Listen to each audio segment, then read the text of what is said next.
bam. I am on time tonight. On time tonight.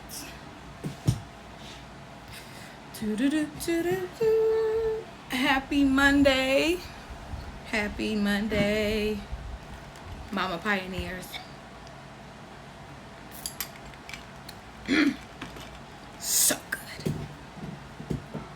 It's so good. It's so good.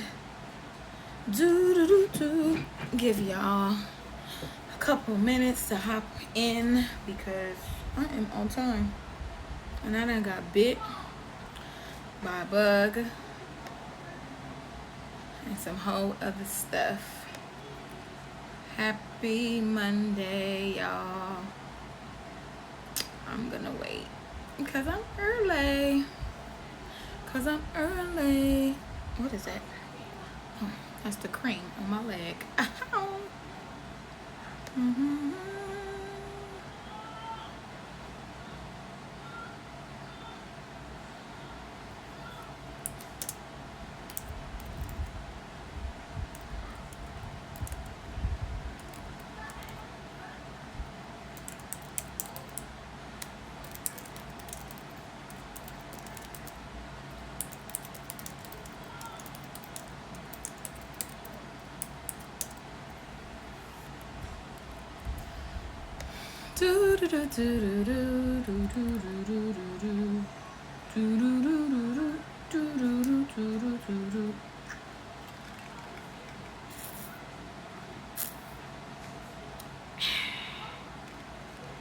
So good.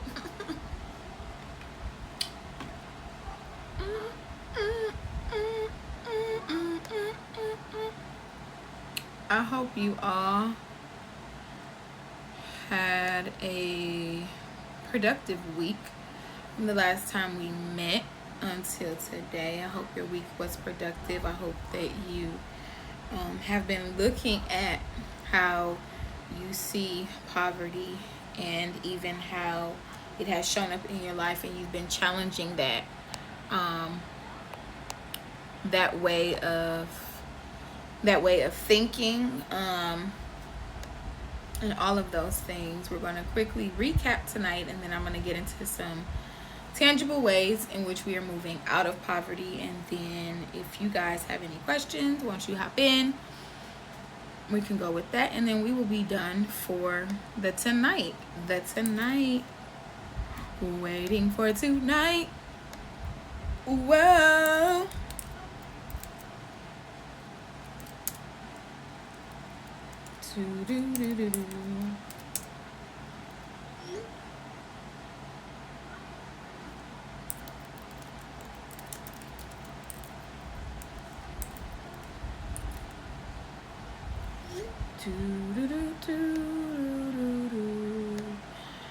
Give it about 3 more minutes because I was really on time. Like, I was probably a little bit more on time than I was last week. Like 5:29 and 30 seconds I started this live stream.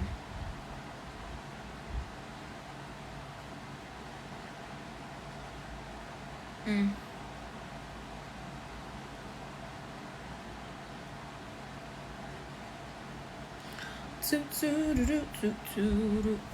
I was like, I don't have my phone. It's because I'm talking on the phone. Bop. Ashley. Let's see. Any updates? I'll start off with some updates. So next week we are going to be on Zoom. We're going to be doing a brain dump, and also we are going to be looking at we're going to do a time audit as far as poverty is concerned and stewarding our time well. And I'm going to do the envelope system. So for Venus, I know I have been saying that I'm going to show you this, and I am. Next Monday I am going to do it. That is what we're going to be doing on Zoom. So be ready for that. I'm looking forward to the summit in October. I'm looking forward to a lot of things, y'all. Still out here jobless, but I know that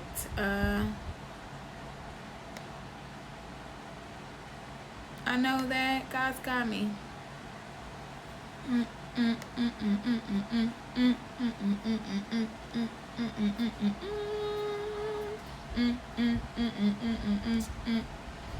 So I'm literally gonna get started in like a couple of seconds, and y'all can hop in when y'all get done doing what y'all doing.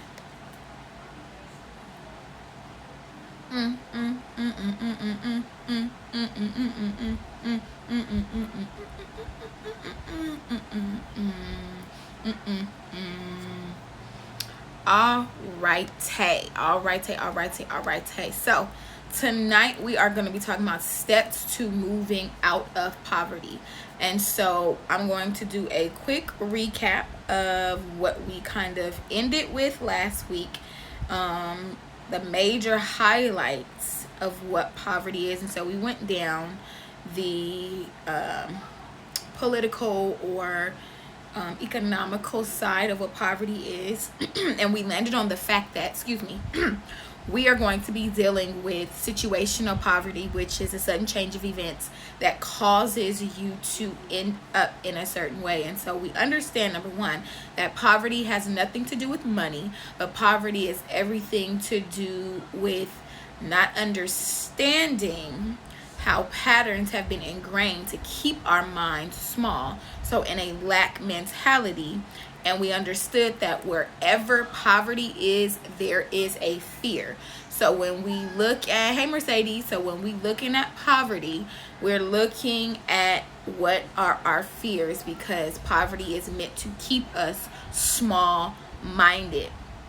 And so when we are impoverished in our mind, we are exhausted and we're bankrupt in our thoughts, our language, and our action. So poverty impacts our behavior. It impacts our emotion. It impacts everything concerning who we are. This is why we have to confront our fears, get to the root of it, so that way we are moving forward. We also highlighted last week, that wherever you are void of revelation, which is knowledge and truth, poverty is near.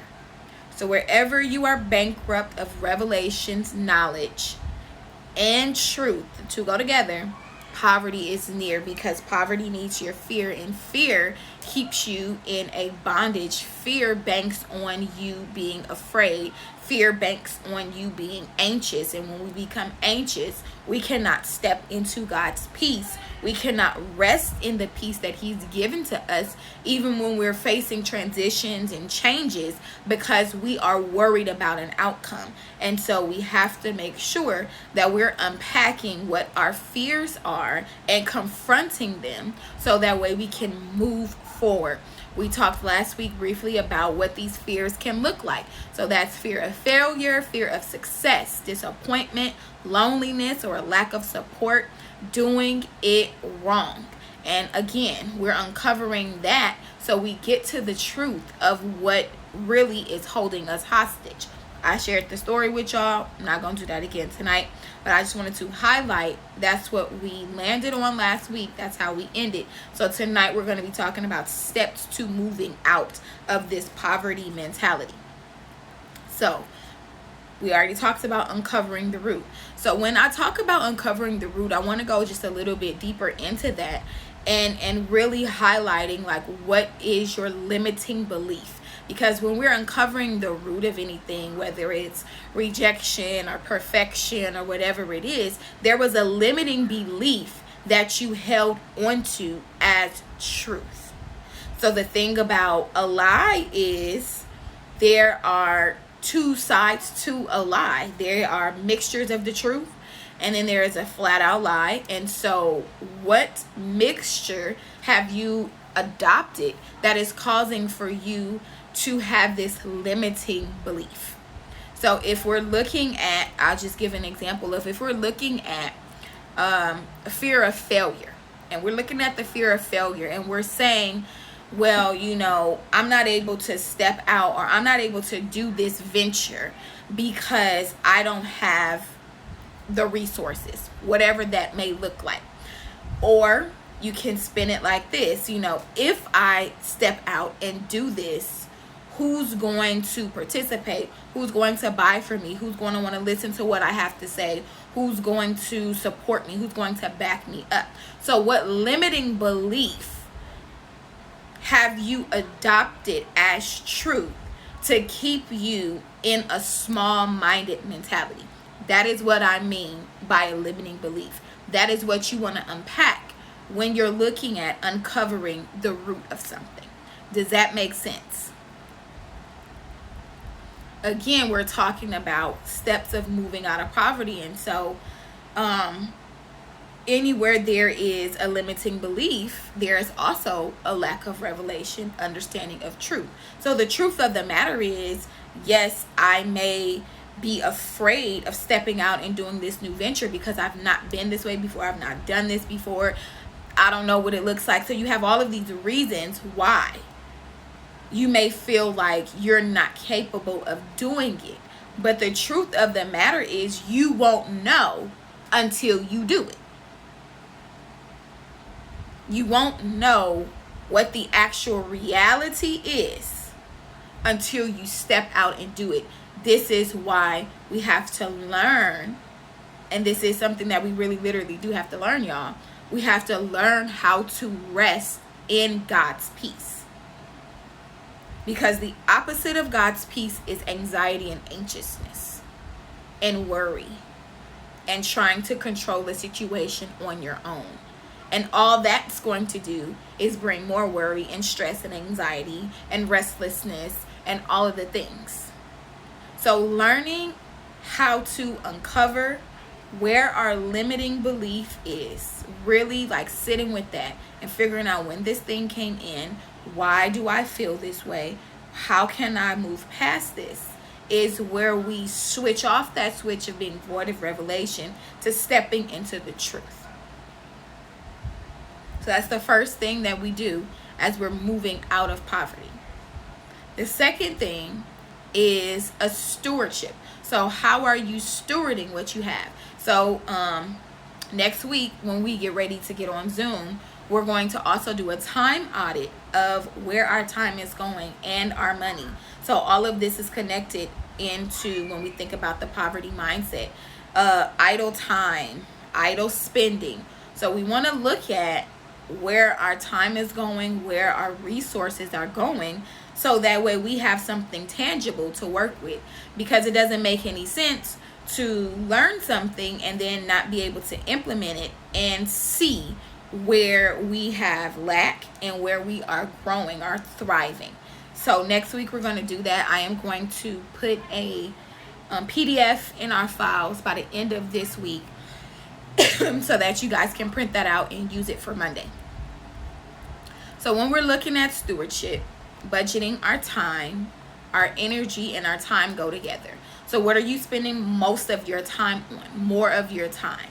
Is it idle time or are they breaks? And when we think about idle time, I want you guys to think about this. So when we look at the definition of idle, it literally means without purpose or effect. It is pointless. So when you have idle time, it's without purpose and it's pointless. So when we say, you know, I don't have no money or I don't have time to do, you know, to work towards the business or to work towards my creative ideas. Well, where is your time going? And if we're honest with ourselves, sometimes we don't know where our time is going. Social media, just sitting around thinking, whereas some of us are very analytical, so we think our way out of situations and we create scenarios in our minds before they even happen. That's idle time, because you could be spending that on being creative. And again, we talked about creativity last month, or I believe it was in Q1 or Q2, y'all, when we talked about what creativity is and what that looks like. And we are all creative. We are all creative. Now, do we create the same way? No. But this goes into, I'm kind of jumping ahead, but this goes into like your hobbies and your habits, which we talked about last month when we talked about what are the patterns of our souls. We have to look at our habits. What's driving us? What desires do we give into that are not going to be beneficial to us, but that soothe us in a moment where we may be in pain?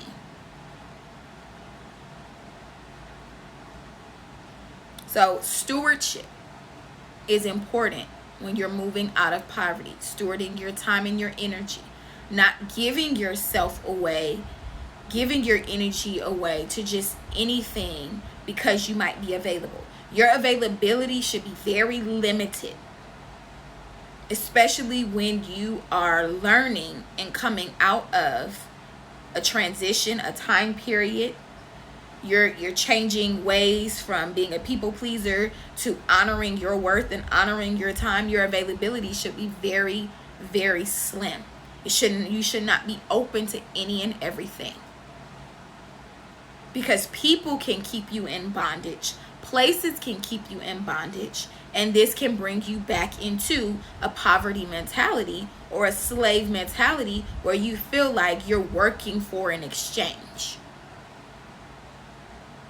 If I do this, I'm going to get this back. And that's dangerous because that's a mindset. This is why in scripture, it talks about that we are doing things in excellence. It talks about that we don't put our hands to the plow and then remove our hands from it because we may not be getting the response or the results that we need. But sometimes we do that because we're trying to receive something from someone or a place, and they may not even be capable of doing that. And so we have to understand how to relegate our time and to delegate our time and energy to the things that are going to be beneficial to our mind, our will, and our emotions. Does that make sense, y'all?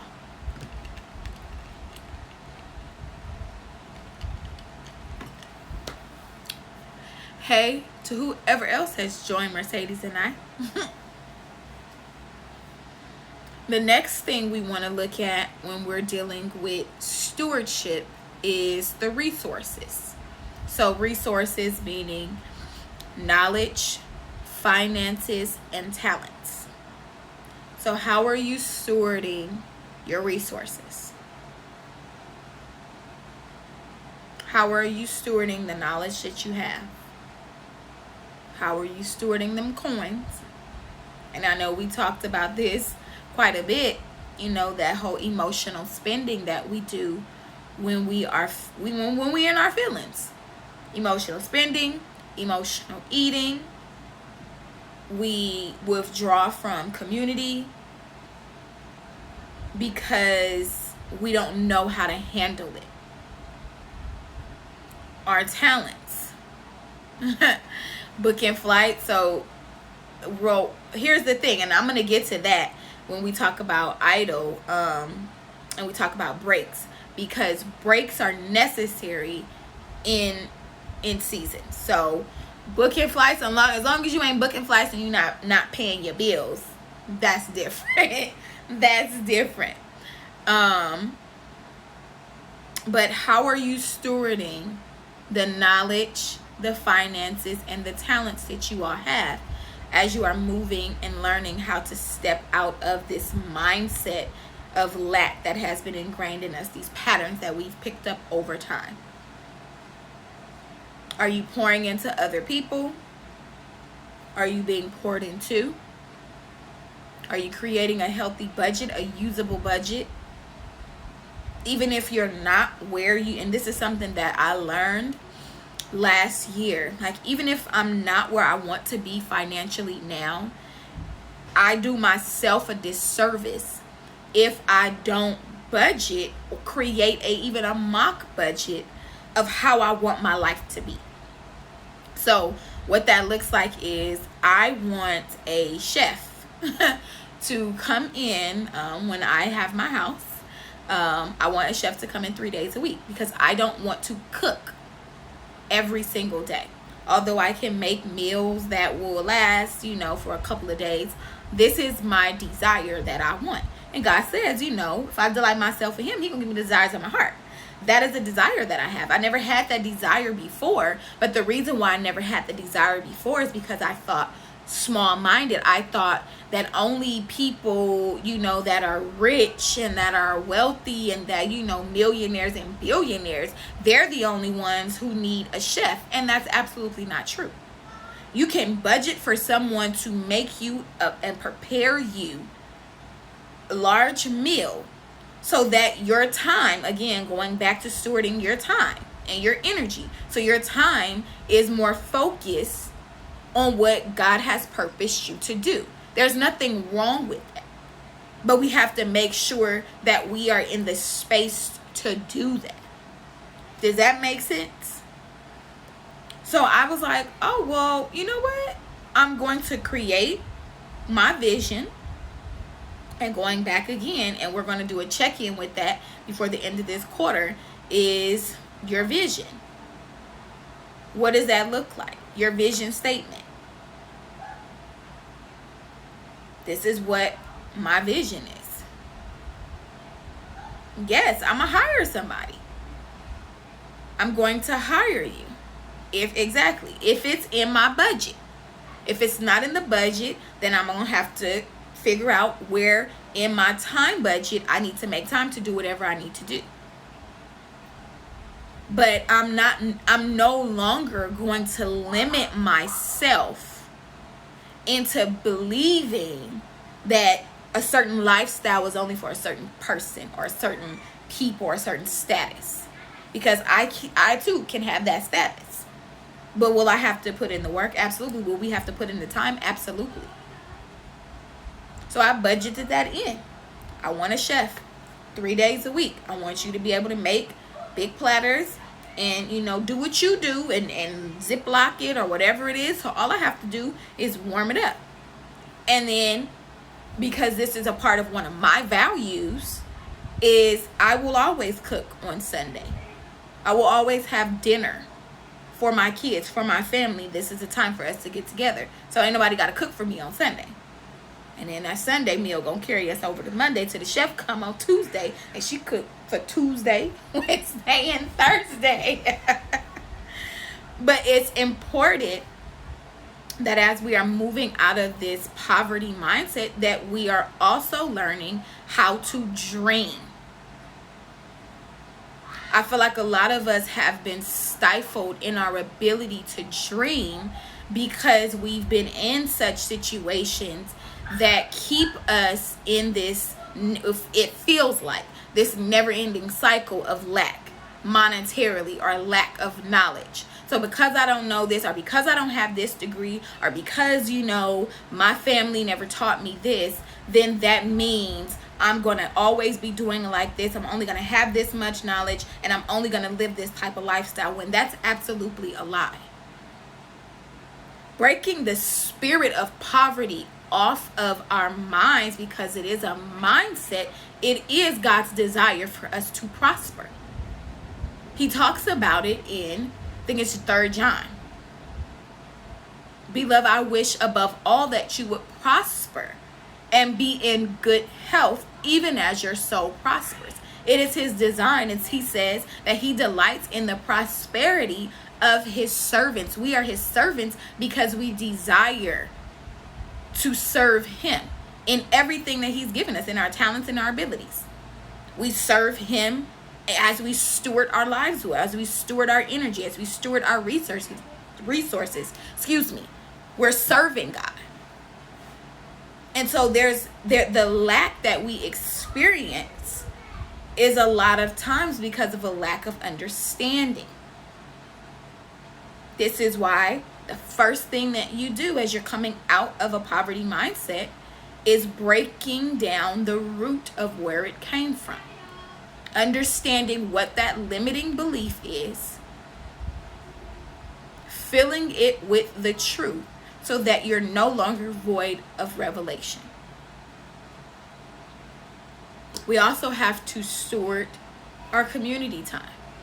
So when we have community, when we have people that we can trust, sometimes it can be hard for us, especially if we're learning how to trust people, because we've been through life and we've just been doing it on our own and we've been carrying the burden and all of that. It can take time to build trust or to feel safe in a community.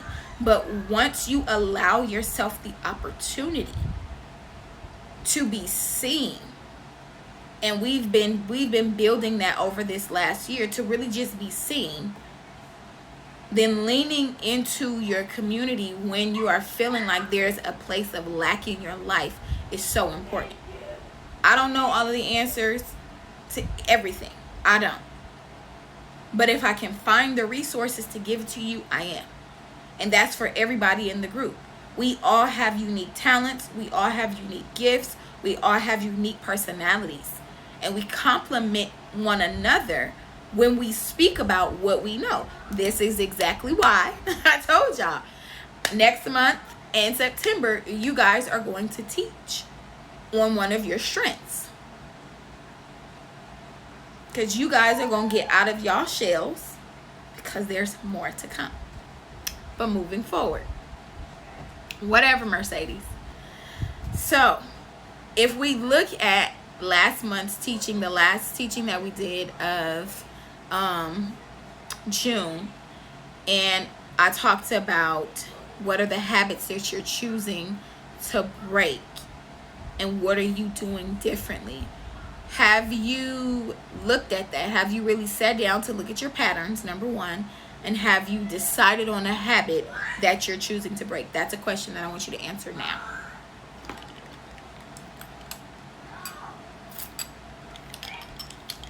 I'm throwing up the deuces. That don't mean nothing. All y'all breaking out of y'all shells. From the time that we started till now, you are all in different spaces. So from our teaching from last month, when we talked about habits and patterns of the soul, what habit have you been working towards breaking, and what have you been doing differently?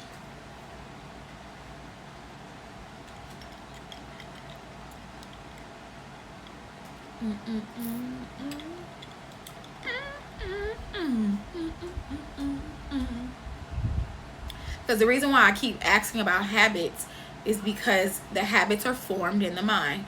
We talked about that last month. We looked at the psychological aspect of how habits form, and the reason why it becomes so hard to break a habit is because it has been ingrained. It's been perpetuated. It's done over and over again.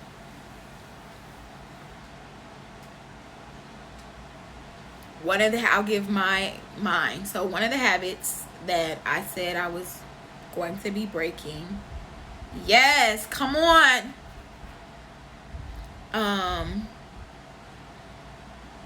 One of the habits that I said I was going to be breaking was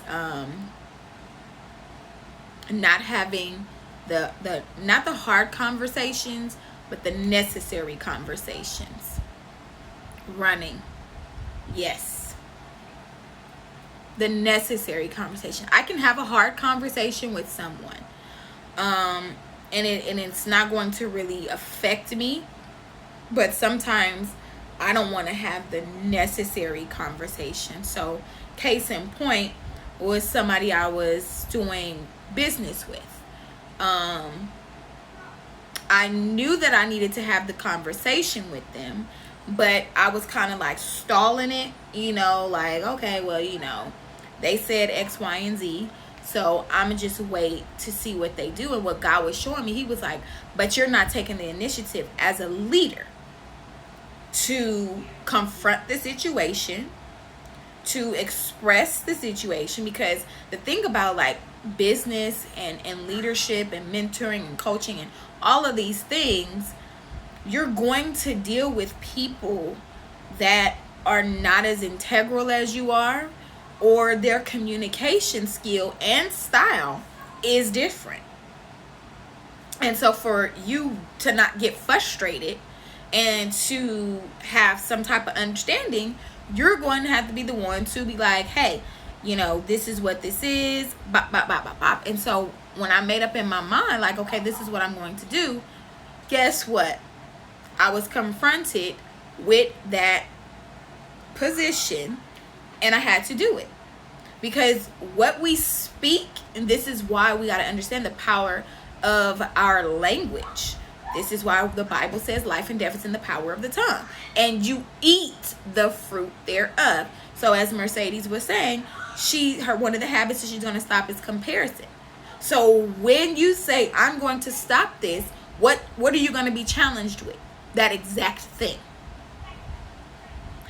Venus says her habit that she's stopping is running. What are you going to be challenged with? That exact thing. And how you handle what you say that you're going to come out of is going to be testament to the areas that you may need to grow a little more. You may need to ask more questions of yourself, but you don't stop. The enemy banks on us stopping because things get a little shaky.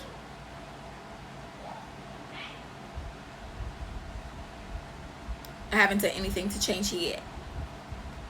Okay, so that's the habit that you're working on breaking. So as you become confronted with an opportunity to compare yourself or whatever it is to someone else, I want you to reflect on it. How did you handle it? Did you lean into whatever the insecurities that are coming into your mind? And we talked about this last year, y'all. I remember that teaching last year around the summertime where we talked about that. Leaning into the voices that are telling us, whether it's our inner voice, our inner critic that's telling us, oh, you're not worthy of this.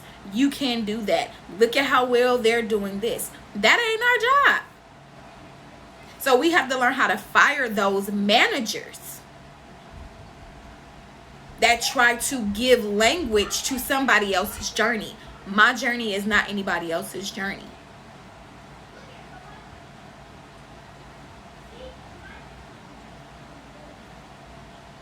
Okay. So, with that, go ahead.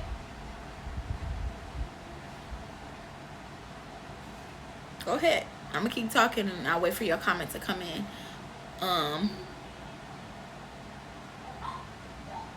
Write it down now then. Just write it down now so then when we get on Zoom next week, I'll remember to ask you about it. Because the thing with the inner critic and the voices of our inner me, because it ain't always the enemy sometimes. I'm gonna always say that. It ain't always the enemy. It's our inner me. We have to learn where that voice came from. And a lot of times, like we've heard people say when they've been giving speeches and stuff like that, where they're like, I would hear my mom's voice in my head, or I would hear my dad's voice in my head, or I would hear my coach's voice in my head. We have to understand whose voice we're hearing. Is this the voice from me? Because what should I be doing? I should be affirming who I am. Doesn't matter where I am in the moment. If I'm coming out of comparing, if I'm coming out of running, if I'm coming out of procrastinating, if I'm coming out of a lack of budgeting, if I'm coming out of feeling rejected, what am I putting into myself? I'm fearfully and wonderfully made. This is why I'm so big on you guys speaking. Say it, you hear it, it becomes in you. This is why in the beginning when God created, everything was voice activated. You speak. Life and death in the power of the tongue. Breaking out of the poverty, situational mentality, generational mentality. It's going to be through speaking and action. Not just speaking. We could speak a whole bunch of stuff because childless and I talk a lot. But it don't always just work through what we're speaking.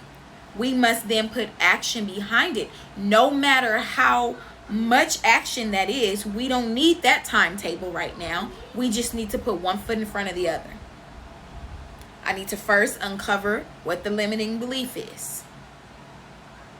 So if I have a fear of failure, where did this come in at? Okay, well, when I was 8 years old, I had to give a speech and I froze. and I thought I let everyone down. And so then I decided that I didn't want to speak anymore.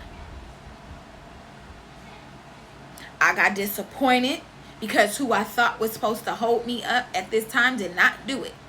I thought I would receive affection from my mom or reassurance, and I didn't receive it. So I've now guarded myself. This is what uncovering the limited belief looks like. This is what getting to the root looks like. And no longer hiding behind our famous phrases that we used to use. I'm good. It's nothing. I don't know.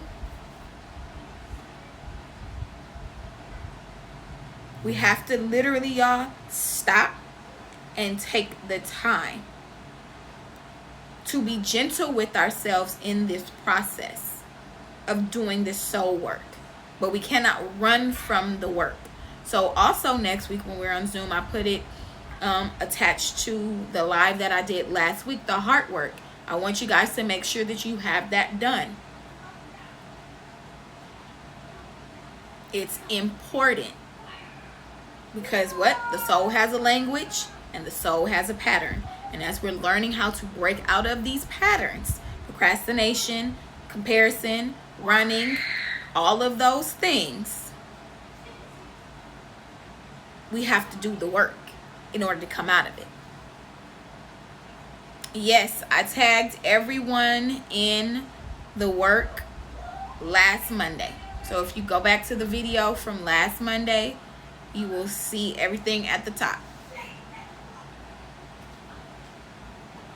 Take your notifications off silent, Mercedes.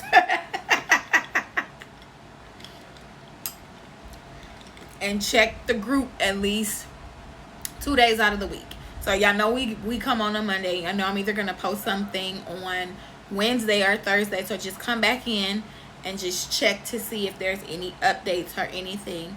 Because everything that we do pertaining to our group, I already know because I got a lot too. But the ones that I'm not active in, I have them on mute because I don't really need to know about all of that. And then at the end of the day, or probably at the end of a couple of days, I'll go in and check. But yes, the heart work was posted last week. And I said it wasn't due this week, but we were going to definitely talk about it when we get on Zoom. So make sure you guys go back and look at last week's video. It's just the caption. If you just look at the caption, it's in the caption.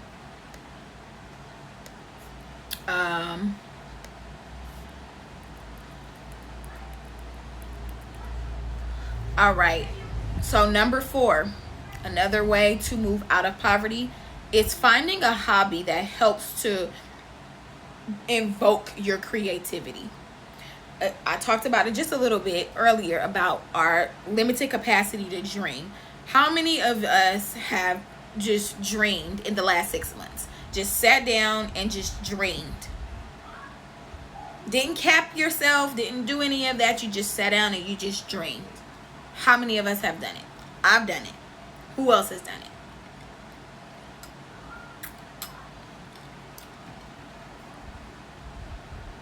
it? Anybody else? Just allowed yourself to dream.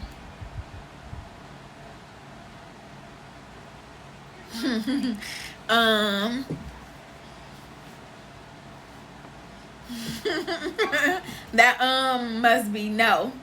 And that's okay, because what I learned, and this is something that I learned with my mentor, that a lot of times, no, well, yes, visualize, but like dream. You just sat down and just dreamed, like, you know, I want to accomplish this, I want to do that, this is what I want this to look like just really just sat down and dreamed. I want to go visit Venice, Italy, I want to go visit Greece. And you just allowed your mind to exit out of the space where you're in now. So where all of my anxiety, hang-ups, things are, you've exited your mind out of that into a space of, yes, you could say visualization, of dreaming, of allowing your mind to be free.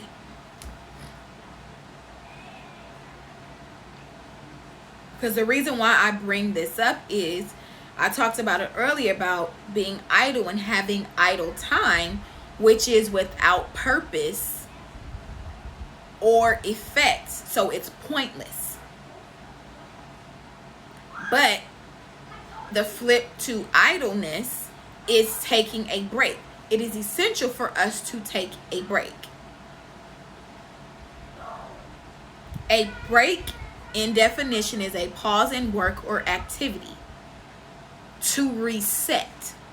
So when you dream, you are resetting your mind. You're resetting your focus. You're resetting your intentions so that you don't keep your mind hostage into your reality so long that you make your reality the truth. There's facts and then there's truth. The fact is, yes, right now, this is where I am in life. But the truth is, I don't have to stay here. I can create a lifestyle that I want. Will it take work? Yes. And most of the time we run away because we don't want to do the work. And this is why we can only prosper as much as our soul is prospering. I haven't done that in a while. Venus said, my only dream as a child was to be in a healthy, loving relationship. So a dream about what that would look like. Okay, well, that'll be a part of your work for the end of this week. I want y'all to dream. I want you to intentionally make time in your day to dream. You can categorize it or you can just dream. I don't care. But I want you to really sit and dream. Girl, I don't care about the typos. I want you to dream.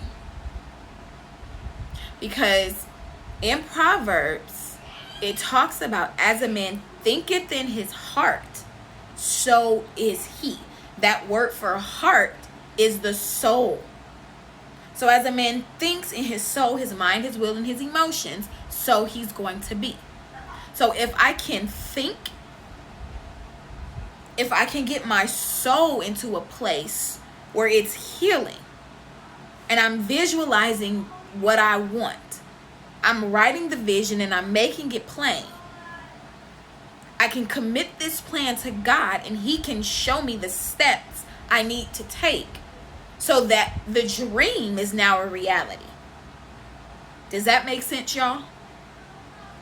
Because we're not just dreaming for dreaming's sake to be like, oh, well, I dreamed, this is going to happen. But y'all hear it a lot of times and be like, well, back to reality. What if the reality that God wants to give you is the desire that you have?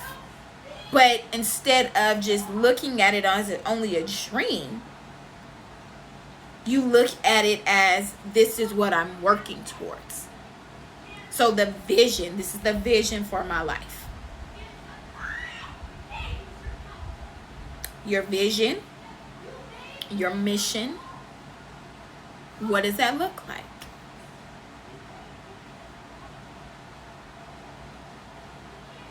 Again, you can only prosper as much as your soul prospers.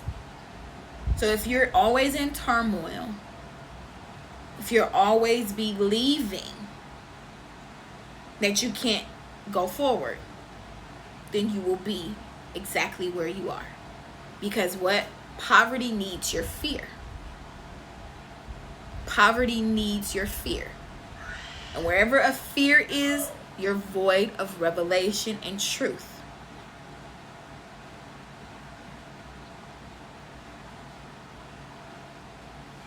So, finding a hobby, time to be creative. Do you guys have a hobby?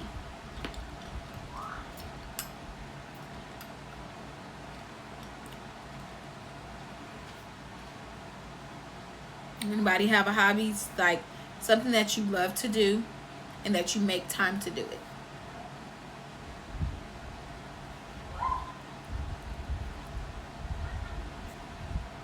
Anybody?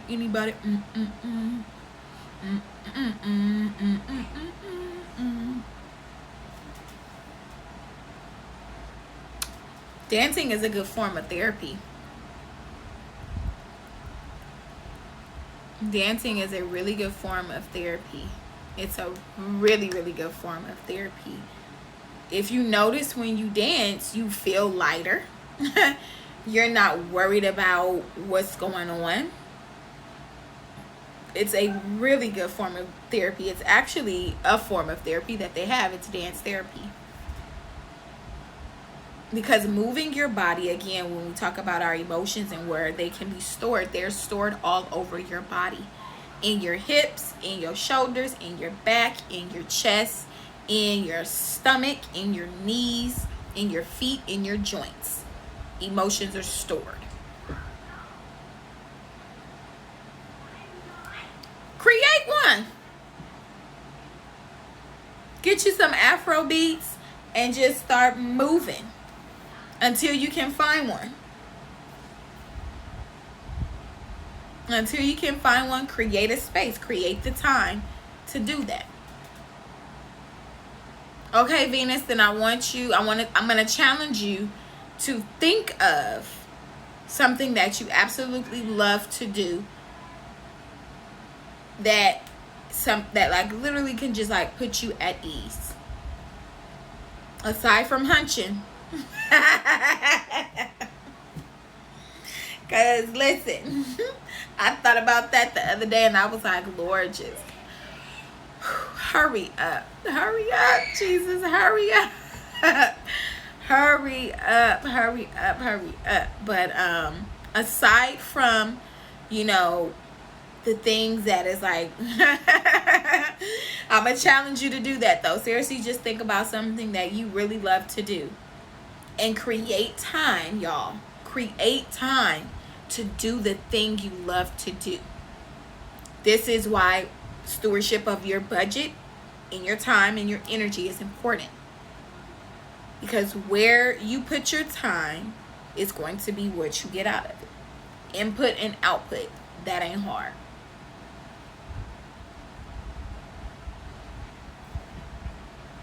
What you say well for, Venus? You got a story for us? You got a story for us? You gonna share something with us? And then really briefly, I'm going to touch on monetary poverty. And so when we think about monetary poverty, it's understanding the relationship that you have with money. So how do you see money? Do you see money from a, oh shoot, all right, I'm be ready. Okay. When we think about monetary poverty or monetary lack, that goes to the relationship that you have with money. So if you've never been taught how to budget, balance a checkbook, balance a checkbook, if you work for money, work to pay the bills, these are all relationships that you have with money. I'm an employee, so I get a check. So I clock in my time to get this money. Ain't nothing wrong with it. But you have to learn the language of money because money has a language. You tell money where to go. You attract money based off of your understanding of how money is supposed to be used. So when we look at monetary lack, a lot of times it's because we do not have an understanding of the relationship that we're supposed to have with money. Did nobody teach it to us? And I know that was my story. Nobody taught me how to steward what I had. I get a paycheck. I first need to create my budget. What's in my budget? Before I even get the money, what am I outputting every month? Because a lot of times we are going way over. We're overspending in areas that we should not be overspending in, and that money needs to be allocated towards a savings, and that savings needs to have a name for it, whether it's investing, whether it's home buying, car, whatever it is, paying down debt. That's the mindset for savings. Savings is never to be long term, because you're never going to get wealth based off savings. I thought that. That was what I thought. If I save up my money, I get rich. You cannot get rich off 0.02% from a bank. That ain't gonna happen. That's not how the wealthy prosper. The wealthy understand the language of money. If I work this job, I have bills to pay, so I understand my overhead. I pay my overhead. I pay myself with a savings. And I label that for whatever it needs to be. Like I said, whether it's debt, house, car, blah, blah, blah. I give myself a goal, so I give myself an amount. Once I hit that amount, I then take out that money to go put it somewhere else, because money has a language. You got to talk to it. You have to tell it where to go. But just baseline, we have to first write out our budget. So you got rent or a mortgage, light bill, gas bill, cable, groceries. 5 essentials. So what are your essentials? That goes under like the physiological category, the basic needs. Once you budget for the basic needs, then you can look at what your actual amount that you're bringing in, and then look at that budget and see what needs to be tweaked in that budget. Do I need to take away from getting my hair done every 2 weeks? Do I need to take away from getting my nails done? For a goal, not because I'm broke. It's for a goal. So it's called self-sacrifice. What am I sacrificing towards the goal? Which the goal is helping me reach the vision. Does that make sense, y'all? Let me know if that part makes sense.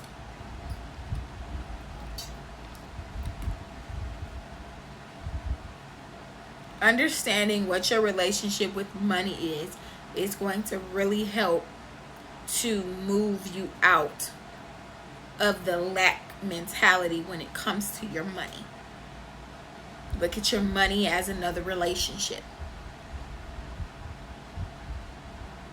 If I'm not getting what I need out of this, what am I doing wrong? Because when we look at relationships, before, a lot of times we look at it from what somebody else ain't giving me. You're not giving me this. You're not giving me that. So you telling your money, you ain't giving me this, you ain't giving me that. But what are you doing to your money? Are you throwing it? Are you tricking it? What are you doing? We got to learn how to understand the relationship with the money. And that starts with a budget, a workable budget. Because the word says if we're faithful over a few, he'll make us ruler over much. So we have to learn how to be faithful in the beginning. And the faithfulness don't start when we get the money. The faithfulness starts with the forethought, the planning phase of what I'm going to do when I get this money. So next week, we're going to do a time audit sheet of where our time is going and our energy and our resources, so that you guys can actually have a visual of where you may have idle time and then where you need to place a break. Like Mercedes said, she booking flights, but it's okay to book flights because we need breaks. We need to reset. That's what a break is. It's a reset. It's a pause in your activity so that you don't become burnt out. But you don't want to be idle, which is without purpose or pointless. So you got to learn the difference and know the difference. Am I being idle right now, or am I taking a break? And then also next week, I'm going to do Venus, the envelope system, so that I can show you what that looks like. And it's very simple, but I want to be able to show you over Zoom. And if you have some envelopes at home, just come on with like maybe 2 or 3 envelopes. They could be manila envelopes. They ain't got to be nothing fancy. Just not manila, but the what you call them, little white envelopes. Yeah, just a little white envelope. If you got a couple, or if you can get some from the Dollar Tree, that'll work. That'll work. Do you guys have any questions for what we learned tonight, or just any questions in general about anything that we've talked about before we get off?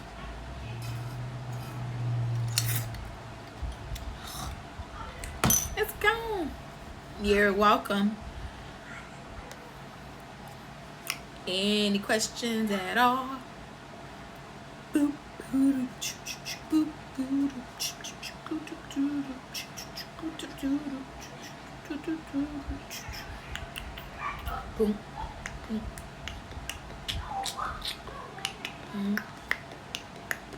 No questions? Y'all good?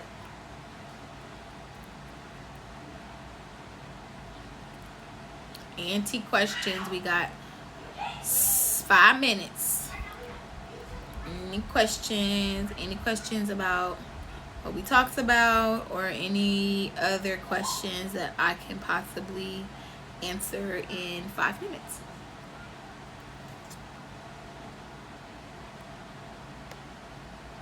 All right. Well, if not, we are done tonight, y'all. Thanks for hopping on.